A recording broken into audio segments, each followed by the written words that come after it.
Hello sir, good morning, good evening, good afternoon. क्या हाल चाल है सर? बढ़िया। चलिए सर, हम लोग बात कर रहे थे इंटीग्रेशन की और आज का लेक्चर हमारा इंटीग्रेशन का आखिरी लेक्चर है, लास्ट लेक्चर है। आज इंटीग्रेशन खत्म, ठीक है। आज बेसिकली हमारा बेसिक्स ऑफ फिजिक्स खत्म हो जाएगा। अब से हम चैप्टर्स पे आ जाएंगे। आज के बाद जो नया लेक्चर होगा वो चैप्टर से स्टार्टिंग होगा, वेक्टर से फिजिक्स का सिलेबस स्टार्ट करेंगे, ठीक है सर। चलिए स्टार्ट करते हैं हमारा फाइनल लेक्चर। ध्यान सबका बोर्ड पर होना चाहिए और कान मेरी आवाज पर, ठीक है। तो सर हम बात कर रहे थे इंटीग्रेशन की और इंटीग्रेशन में आज का लास्ट लेक्चर हमें पढ़ना है। हमें ये जानना है कि इंटीग्रेशन जो हमने पढ़ा, ये इंटीग्रेशन का काम कहाँ आएगा और किस तरीके से यूजफुल रहेगा, ठीक है। तो सबसे पहला एप्लीकेशंस ऑफ इंटीग्रेशन, तो हमें पढ़ना है एप्लीकेशन ऑफ इंटीग्रेशन। बहुत सारे एप्लीकेशंस होते हैं, लेकिन मुझे जिस एप्लीकेशन पे ध्यान देना है और बाकी के एप्लीकेशंस सारे हम धीरे धीरे करके पढ़ते रहेंगे, ठीक है। एक एप्लीकेशन जो इंपॉर्टेंट है मैं आपको अभी बता रहा हूँ, बाकी के जैसे जैसे चीजें आती जाएंगी हम सिलेबस के साथ साथ कवर करते रहेंगे, ठीक है। तो application of integration very most important application होता है sir, to find the area under any curve, to find the area under any curve, किसी भी कर्व के नीचे का एरिया फाइंड आउट करने में, ठीक है। ये बहुत one of the most useful application है इंटीग्रेशन का, ठीक है। चलिए क्या बात कर रहे हैं हम, देखें सर। मान लो let a curve is given by, एक कर्व है जिसकी इक्वेशन मुझे दी जाती है। A curve is given by y equals to f of x, है ना। x का कोई इक्वेशन होगा यहाँ पे, ठीक है। y के इक्वल है, इसका मतलब x और y में कोई ग्राफ बन सकता है, ठीक है, जिसका ग्राफ कुछ ऐसा बनता है। And graph of this curve, graph of this curve is, मान लो ग्राफ बनाया मैंने और ग्राफ को जो बना कर्व का वो कुछ ऐसा बना। इधर x ले लो, इधर y और x डैश y डैश आपको पता है, ठीक है। बच्चों मैंने इस कर्व y का x के रेस्पेक्ट में ग्राफ बनाया, कर्व बनाया और कर्व कुछ ऐसा बना, ये कुछ कर्व बना, ठीक है। मुझसे बोला गया कि sir x equals to x1 से लेकर, मान लो यहाँ पर x की value x equals to x1 है और x इक्वल्स टू x2 तक, यहाँ तक, यहाँ पर x की value x equals to x2 है, ठीक है। इसके बीच का ये जो एरिया आ रहा है कर्व के नीचे, इस एरिया को फाइंड आउट करो, ये क्वेश्चन है मेरा, ठीक है।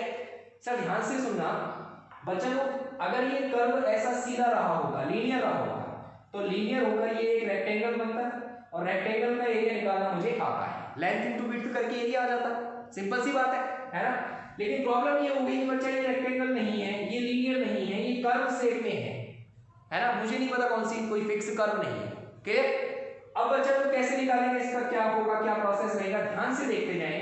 मैंने क्या किया बच्चों, यहां से इस एक्सिस से x डिस्टेंस पर, यहां पर, ठीक है, एक स्ट्रिप मान ली छोटी सी, मैंने छोटी सी स्ट्रिप मान ली जिसकी विड्थ बहुत कम है dx। मैंने बोला कि ये जो मैं मान रहा हूं इस स्ट्रिप की विड्थ dx और मैं इस स्ट्रिप का एरिया निकालने की कोशिश करता हूं, ठीक है। बहुत, dx का मतलब बहुत छोटा सा चेंज, बहुत ही छोटा सा चेंज, क्लियर। अच्छा बच्चों एक बात बताओ, जब कोई भी कर्व होता है तो उसके बहुत छोटे से पार्ट को, बहुत छोटे से पार्ट को क्या लीनियर मान के चला जा सकता है, लाइन मान के चल सकता हूं, एकदम स्ट्रेट लाइन मान सकता हूं, कोई भी कर्व हो, लेकिन उसका एक बहुत छोटा पार्ट, इतना छोटा कि वो चीज चेंज ही ना हो पाए, चेंज ही ना हो पाए मतलब कांस्टेंट मान सकता हूं, कांस्टेंट मतलब लीनियर, एक जैसा, है ना। तो सर ये जो कर्व का ये वाला हिस्सा है, जो कर्व दिख रहा है, इसको मैं थोड़े से पार्ट को लीनियर मान लूं, है ना। क्या बोल रहा हूं मैं, this small part can be considered as linear, can be considered as linear, मान सकता हूं, है ना, लीनियर मान सकता हूं, है ना। और लीनियर मानूंगा तो बच्चों ये जो हाइट होगी, ये हाइट y हो जाएगी, कौन सी y, जो यहां से x डिस्टेंस पर y की वैल्यू है, क्या, जो यहां से x डिस्टेंस पर, मान लो ये जो भी फंक्शन है y का, x की जगह में ये वाली वैल्यू कि कितनी डिस्टेंस पर मैंने ये स्ट्रिप मानी है, वो वाली वैल्यू रखूं, x रखूं, तो जो इक्वेशन आएगा, जो वैल्यू आएगी वो होगी हमारी y। बात समझ में आ गई है भाई? ये तो होता है ना y बराबर मान लो 2x है और आप बोल रहे हो x इक्वल्स टू 1 पर वैल्यू बताओ y की कितनी है, तो y इक्वल्स टू x की जगह 1 रख दूंगा ना, 2 into 1, तो y इक्वल्स टू मिल गया मुझे 2, है ना। इसका मतलब क्या है कि सर जब x 1 है तो y की वैल्यू कितनी होगी, y की वैल्यू कितनी होगी 2। यही तो मतलब होता है इसका, है ना। पक्की बात है क्या? तो बच्चों ये हाइट हो गई y, ठीक है। अब इस छोटी सी स्ट्रिप का एरिया मिल सकता है क्या? सो सिंपली बोल रहा हूं मैं, so the area of this small strip can be written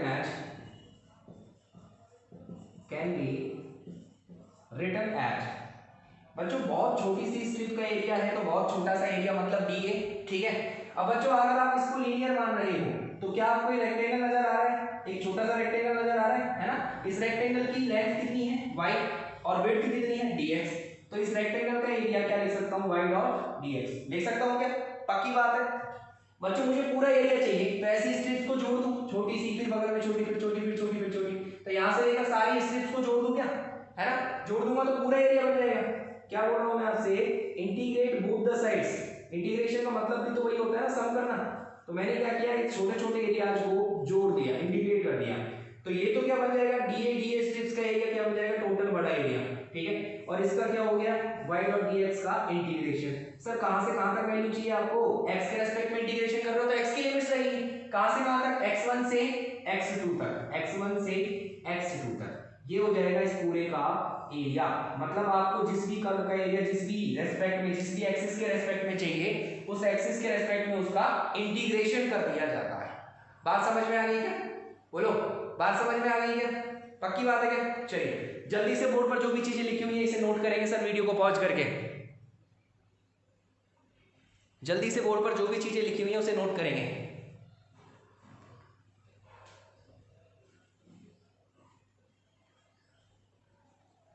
note कर लिया बेटाए? देखें तो सर यहां से आपको इतना पता चल गया कि किसी भी कर्व का एरिया निकालना है किसी एक्सिस के साथ तो उसका इंटीग्रेशन करते हैं, ठीक है। अब कुछ चीजें और बता रहा हूं जो ध्यान से देखनी है और ध्यान से सुननी है, क्या है क्या नहीं है, ध्यान से देख लेना बच्चा लोग एक बार। देखो एरिया अंडर कर्व की बात हो रही है हमारी, ठीक है। देखो बच्चा लोग कोई भी कर्व जो होता है, कोई भी कर्व जो होता है वो कुछ फिक्स एरिया दोनों एक्सिस के साथ कवर करता है। जैसे मान लो कोई कर्व है, मान लो कोई कर्व है ऐसा कुछ,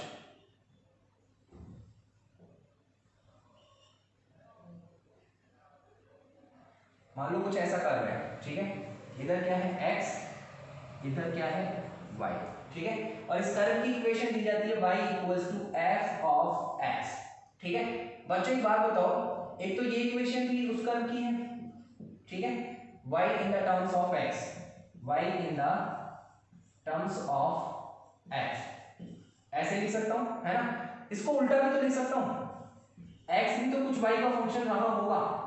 कैसे, मान लो y इक्वल्स टू 2x है थोड़ी देर के लिए, तो x इक्वल्स भी तो y बाई 2 है भाई। y अगर x का डबल है तो x y का आधा है, यहीं से बोल सकता हूं ना ये बात, है ना। मतलब y को x की टर्म्स में लिख रहा हूं तो मैं बोल रहा हूं f ऑफ x, और x को y की टर्म्स में लिख रहा हूं तो मैं बोल रहा हूं f डैश ऑफ y।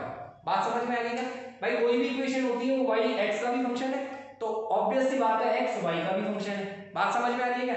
मैं आपको ये चीज बताने की कोशिश कर रहा हूं कि किस एक एक्सिस के साथ एरिया किस तरीके से निकाला जाएगा, ठीक है। मान लो आपको इन दो पॉइंट्स की बात करता है, जिस पॉइंट पर x इक्वल्स टू x1 है, एक बार तो यहां से और यहां तक का एरिया पूछता है, x इक्वल्स टू x2 तक का, ठीक है, ठीक है, ठीक है ना। Equation of curve as, equation of curve as if, ये नोट में चल रही है बातें सारी, नोट में चल रही है, ये टॉपिक तो हमारा पहले डल चुका है, ठीक है। तो टॉपिक दोबारा से नहीं डालना है, नोट में हम ये चीजें लिख रहे हैं, ठीक है। मान लो कि किसी कर्व की इक्वेशन इस तरीके से दी जाती है, तो ये तो क्या था, y था इन टर्म्स ऑफ x, ये क्या था, और x in terms of y, ये क्या था, x in terms of y। Clear हो गई बात? ठीक है, y किसकी टर्म में, x की टर्म्स में, ठीक है। चलिए अब बच्चों बात देखना है ध्यान से। एक बार तो मुझसे पूछा ये वाला एरिया, एक बार तो मुझसे पूछा ये वाला एरिया, एक्स एक्सिस के साथ, ये वाला एरिया, ये ग्रीन, ठीक है। So area between curve and X axis from x1 to x2, है ना। ये एरिया तो मैं अभी भी सीखा हूं सर। ए इक्वल क्या होता है, y का इंटीग्रेशन कर दो x के रेस्पेक्ट में, लिमिट्स x1 से x2 तक, ये एरिया तो ऐसे ऐसे आ जाएगा सीधे सीधे, ठीक है। मान लो आपसे पूछता है x के साथ नहीं y के साथ एरिया बताओ, मान लो आपसे पूछता है x के साथ नहीं y के साथ एरिया बताओ, यहां पर मान लो y इक्वल्स टू है y1 और आप निकालते हो इसका यहां तक का एरिया, यहां पर मान लो y इक्वल्स टू है y2, ठीक है। और आप ये वाला एरिया निकालने की कोशिश करते हो, भाई ये कर्व y के साथ तो कुछ एरिया बना रहा है ना, ये देखो ये वाला, ये कर्व y के साथ तो कुछ एरिया बना रहा है ना। आप ये वाला एरिया निकालते हो रेड कलर वाला, तो हम क्या लिखेंगे sir, so area between curve and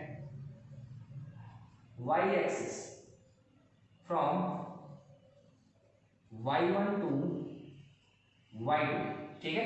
क्या लिखेंगे sir, area A equals to हो जाएगा इंटीग्रेशन ऑफ, अब y एक्सिस के साथ का एरिया निकालना है ना, तो y के रेस्पेक्ट में तो इंटीग्रेशन होगा किसका, x का।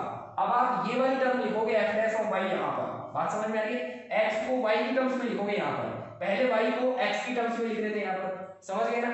लिमिट्स कहां से कहां तक, y1 से y2, तो ये वाला एरिया मुझे क्या मिल गया, उसी ग्राफ का, किसके साथ, y एक्सिस के साथ। तो जिस भी एक्सिस के साथ एरिया निकाला जाए पहले उसकी टर्म्स में दूसरे को फाइंड आउट करो, x के साथ निकालना था तो y को x की टर्म्स में लिखा, y के साथ निकालना होता तो x को y की टर्म्स में लिखता, बात समझ में आ गई है ना। और जिस भी एक्सिस के साथ एरिया पूछा है उसके रेस्पेक्ट में इंटीग्रेशन कर दो, x के साथ पूछा है तो x के रेस्पेक्ट में इंटीग्रेशन, y के साथ पूछा है तो y के रेस्पेक्ट में इंटीग्रेशन, बात समझ में आ गई। लिमिट्स कौन सी लगेंगी, जिस एक्सिस की बात हो रही है, यहाँ पर x की बात हो रही थी तो x1 से x2, यहाँ पर y की बात हो रही थी तो y1 से y2, बात समझ में आ गई क्या, बोलो सर, क्लियर हो गया, दोनों एरिया समझ में आ गए, x के साथ पूछे y के साथ पूछे कैसे भी पूछे तो क्लियर है। चलिए जल्दी से नोट करेंगे सर, जल्दी वीडियो को पॉज करके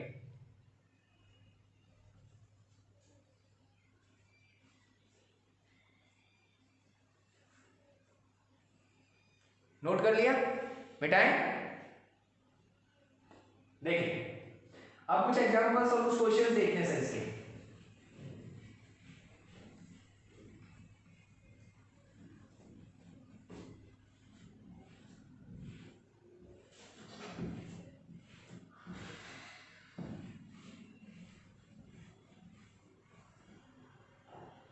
देखो एग्जांपल है, फाइंड द एरिया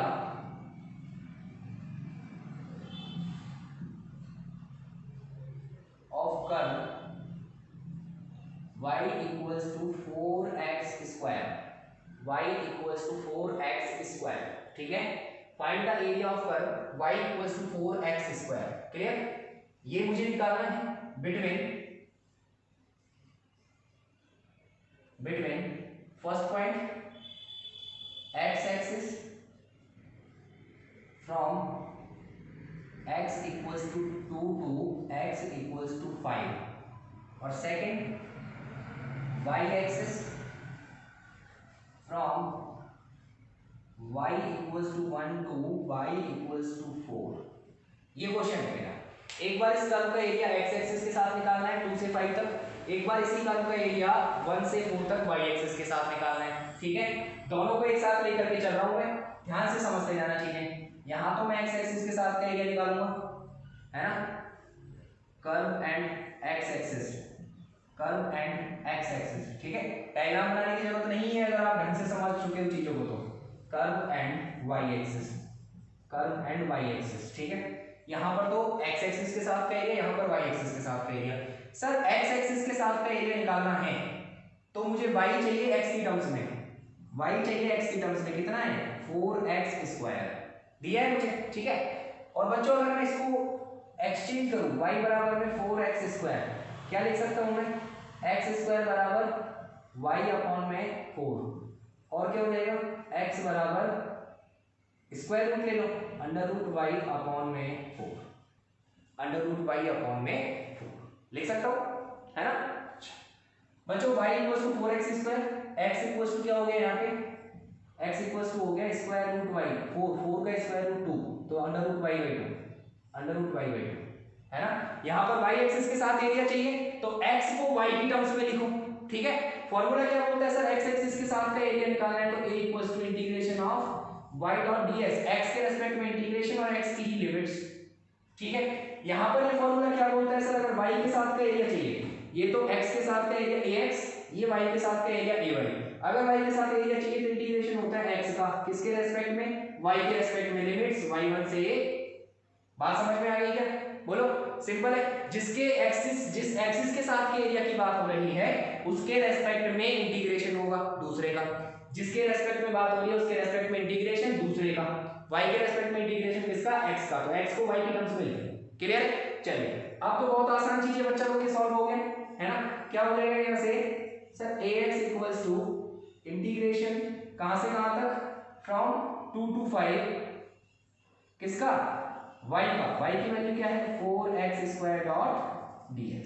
क्लियर, तो क्या बन जाएगा सर, ये इंटीग्रेशन करो, 4 तो कॉमन है बाहर आ जाएगा, x स्क्वायर का इंटीग्रेशन क्या हो जाएगा x क्यूब बाई 3, ठीक है। लिमिट्स कहां से कहां तक, 2 से 5 तक, लिमिट्स पुट करो सर, 4 कॉमन है बाहर, 5 पुट करो, 5 का क्यूब 125 अपॉन में 3 माइनस 2 का क्यूब 8 अपॉन में 3, ठीक है। क्या बन जाएगा 4 इंटू 125 में से 8 माइनस करो, 117 अपॉन में 3, कैंसिल हो रहा है, बोलो कैंसिल हो रहा है ना, 39 मल्टीप्लाई कर दो, 36 15, ये आ गया यूनिट स्क्वायर, जो भी यूनिट होगी इसमें x और y की उसका स्क्वायर, ठीक है। ये आ गया x के साथ का एरिया। समझ में आ गया कैसे सॉल्व किया है, बिल्कुल। ये तो इंटीग्रेशन की प्रोसेस है, फाइनाइट इंटीग्रेशन है जो लास्ट क्लास में पढ़ा था, ठीक है। अच्छा, इसको देखें बच्चा, इसको देखें तो ay बराबर क्या हो जाएगा, वैल्यू रखो x की, y1 क्या है 1 4, y की x की वैल्यू क्या है y की पावर 1/2 डॉट dx। सर 1/2 तो कांस्टेंट है बाहर आ जाएगा, ये 1/2 तो कांस्टेंट है, कांस्टेंट का कुछ नहीं होता बाहर ले लो, y की पावर 1/2 का इंटीग्रेशन करो, पावर में एक जोड़ देते हैं तो 1/2 और एक जुड़ करके कितना हो गया 3/2, और जुड़ी हुई पावर से डिवाइड कर देते हैं, 3/2 मतलब 3 इधर और 2 ऊपर, 3/2 है ना, ऐसे ऐसे मान लो, चलो ठीक है। चलिए तो ay इक्वल्स टू, इसको मैं ऐसे लिख सकता हूँ 1/2 इंटू में ये 2 इंटू वाई की पावर 3/2 अपॉन में 3 और लिमिट्स 1 to 4, ठीक है। चलिए इसको सॉल्व करना है सर, अच्छी बात ये है, देखो 1/2 2 इंटू 4 का क्यूब और 1/2, भाई देखो सिंपल सी बात, जब पावर के ऊपर पावर होती है, स्क्वायर का स्क्वायर होता है तो मल्टीप्लाई हो जाती है, x की पावर 4 मिल जाती है। ऐसे ही मैं आपसे बोल रहा हूँ अगर x क्यूब की पावर 1/2 है तो मल्टीप्लाई हो जाएगी, x की पावर 3/2 मिल जाएगी, मतलब 3/2 को आप ऐसे लिख सकते हो, है ना, पावर के ऊपर पावर तो मल्टीप्लाई हो जाती है, तो ऐसे लिख सकते हैं हम 4 का क्यूब 1/2, है ना, क्या आ जाएगा नीचे 3 माइनस 1 रखेंगे तो 4 इंटू 1 की पावर 3/2 अपॉन में 3, यहाँ पे 2 था ना तो 2, ठीक है। ये बन जाएगा क्या, बोलो यहाँ तक दिख गया सबको। अब इसको कहाँ सॉल्व करें, इसको मैं यहाँ सॉल्व कर रहा हूँ, यहाँ पे इधर देख लेना इसको, तो ay बराबर 1/2 साथ में चली जाए अंदर, सर 4 का क्यूब 16 इंटू 4 64 हो गया, 64 का हाफ पावर का मतलब होता है स्क्वायर रूट, 1/2 पावर का मतलब स्क्वायर रूट, तो 64 का स्क्वायर रूट क्या होता है 8, तो 2 इंटू 8/3 माइनस 1/3, यही बनेगा क्या 2/3, सॉरी 2 तो है ना साथ में, तो 2/3, ठीक है। हाँ जी सर, क्या बन जाएगा ये 1/2 16 माइनस 2 14/3, 14/3, तो 2 से 14 कितनी बार 7 बार, तो आंसर आ गया 7/3 यूनिट स्क्वायर, 7/3 यूनिट स्क्वायर। ये क्या है ए वाई एक्सिस के साथ का एरिया। बात समझ में आ गई क्या, बोलो सर।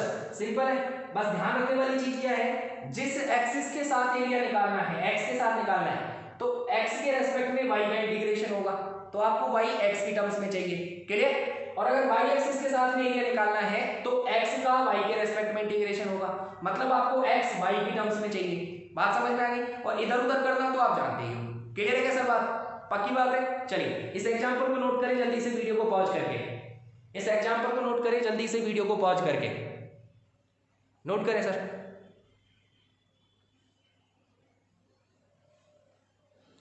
नोट कर लिया, पक्का। चलिए तो सर ये इंपॉर्टेंट एप्लीकेशन था जो हमने आज पढ़ा, है ना। इसके अलावा भी कुछ और एप्लीकेशंस हैं कि किसी भी चीज को अगर वेरिएबल चीज दी है और उसका सम अप करना है तो भी हम इसको यूज में ले सकते हैं। तो इस पे दिमाग मत लगाना, ये धीरे धीरे जैसे जैसे मुझे चैप्टर्स में न्यूमेरिकल्स में काम आएगा मैं आपको सिखाता जाऊंगा, क्लियर है ना। तो ये नई चीज थी, आपको पता होना चाहिए कि इंटीग्रेशन का मतलब एरिया भी होता है, इंटीग्रेशन का मतलब एरिया भी होता है, क्लियर हो रही है ना बात, है ना। एरिया भी होता है, मतलब एरिया निकालना है तो मैं इंटीग्रेशन कर सकता हूँ, या इंटीग्रेशन कर रहा हूँ इसका मतलब एरिया भी है। बात समझ में आ गई ना, ठीक है। चलिए तो आज का लेक्चर सर यहीं पे एंड करते हैं। आई होप कि आपको पूरा इंटीग्रेशन जो भी हमने स्टार्टिंग से पढ़ाया है अच्छे से समझ में आया होगा। इसके आगे की नेक्स्ट चैप्टर जो नेक्स्ट टॉपिक रहेगा वो वेक्टर रहेगा, क्लियर है, क्लियर है। चलिए सर मिलते हैं नई वीडियो में नए एनर्जी और नए कॉन्फिडेंस के साथ और नए जोश के साथ, क्लियर। चलिए सर तो अब तब तक के लिए थैंक यू वेरी मच।